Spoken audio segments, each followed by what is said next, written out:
Hello and welcome back to my channel, on the channel about Malema's interview. And this interview has taken place around 10 years ago, but up to now is still relevant. And I know it's a very sensitive topic where we need to handle this land issue in a sensitive way. Everyone was welcome on the comment section, and we handle it so well, guys. We handle it so well. Because when you look on the comment section, the white people, they are there. The colored people, they were also commenting. The black people, they were also commenting. Something that you can see that is a very sensitive topic, but everyone who is leaving their comment, they were very, very, very sensible to say that what if the other group is going to see my comment? What are they going to say? On that note, I really appreciate and I want to say thank you to my community. We handle these things so well. But I just want to put my 2 cents also on this topic. How did the black people find themselves not to have the land? Or how did the black people lose their land? Because I'm not in the position to say people, they must go and claim the land. I'm not for that. I am for peace.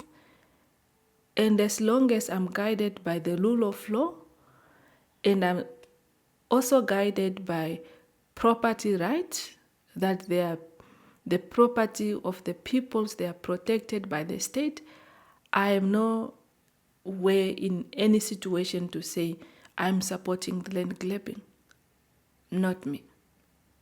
But we have to talk about this land issue. The first white settler to come in the Cape Colony was Jan van Riebeeck. Jan van Riebeeck find this spot, a nice spot, a spot that have fresh water, a nice spot that having a very nice fertile land, a spot that can also minimize the cost of the ship from Amsterdam to the Spice Island.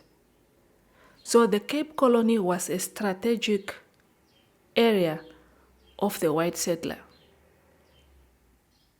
Master Jan van Riebeeck, his intention was not to occupy or to force the black people out of their land. Why can't he settle with a piece of land that he was given to put up the restaurant or refreshment and the station? So I believe that Master Jan van Riebeeck, he came with a master plan which was already drafted from the French, Netherlands, and the British.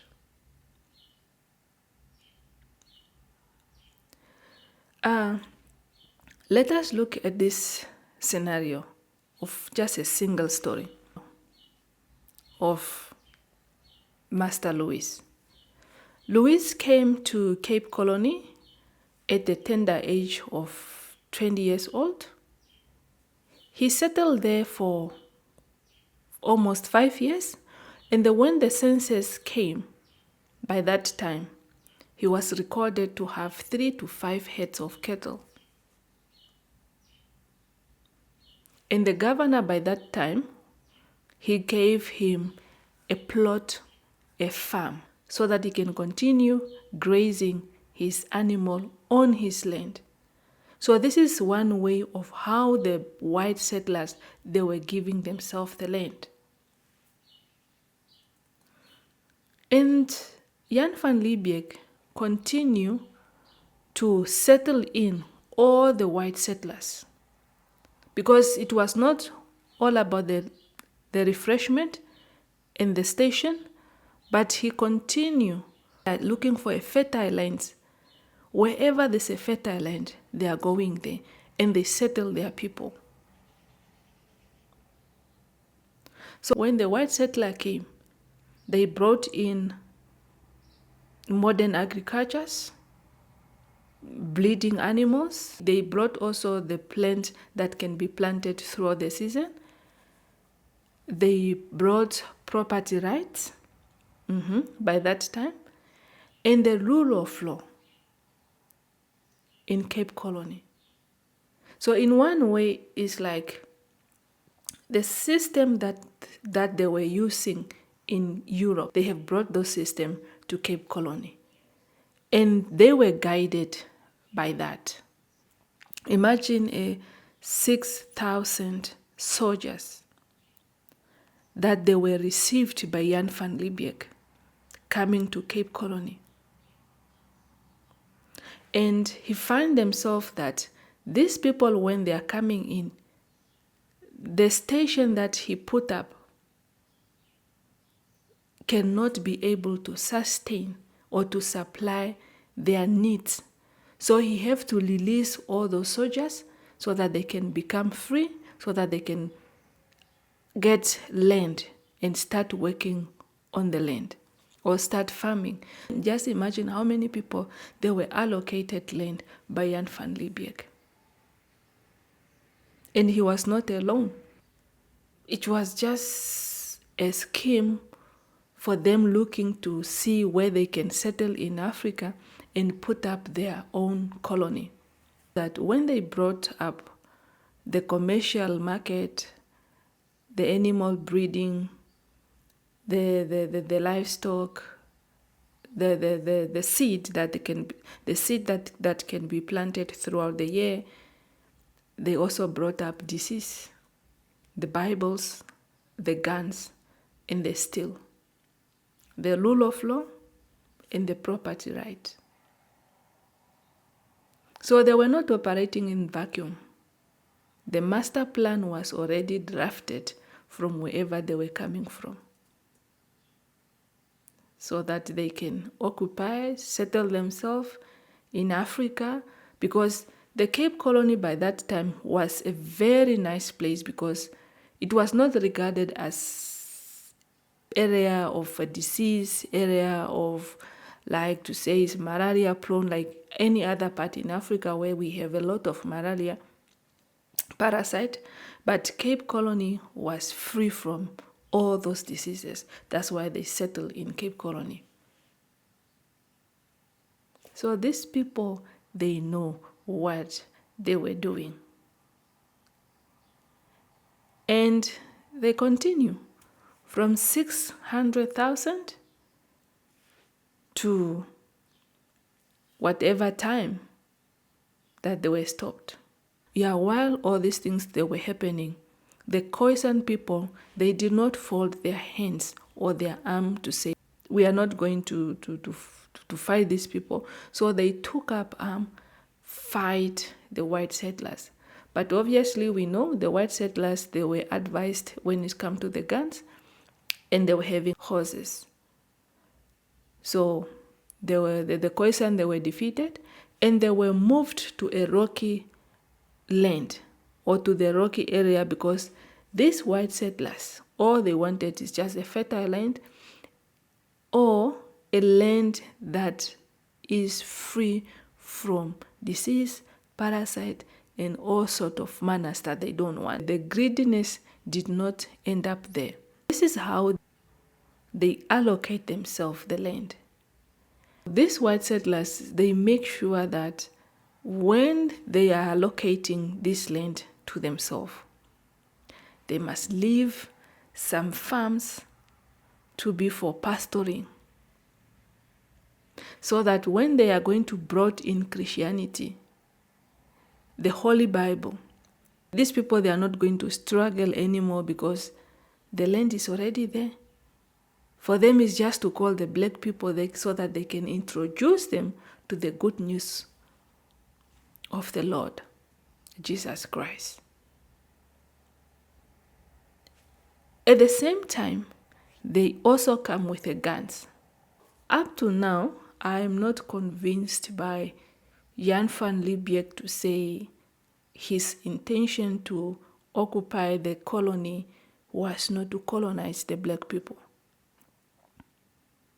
If he happened to do all what he did to the black people, or he was expecting the black people not to resist him because of the color of their skin. I'm not trying to be bad. Sometimes that's why I'm saying we need to handle this topic so that we cannot get out of our mood. But really, he was wrong by that time.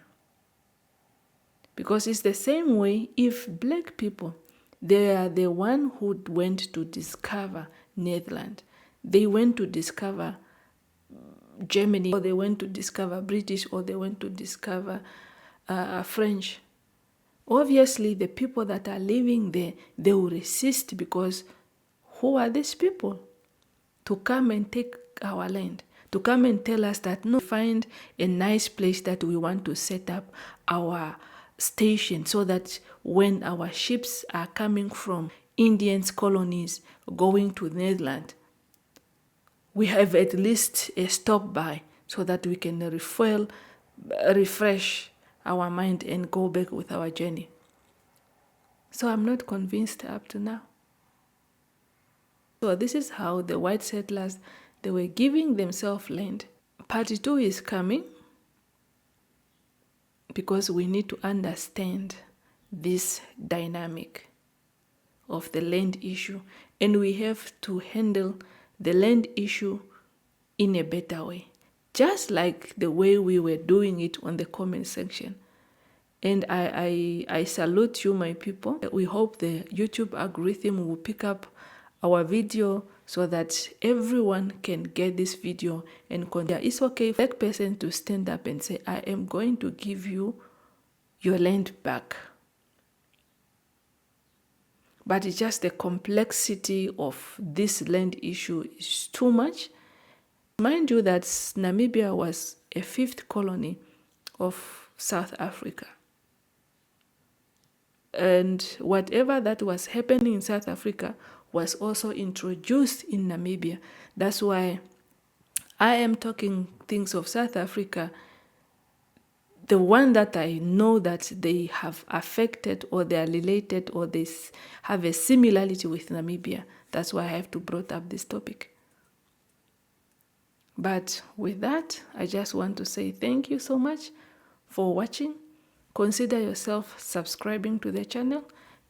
Turn on your notification, like the video, share the video, and don't forget to leave your comment down below.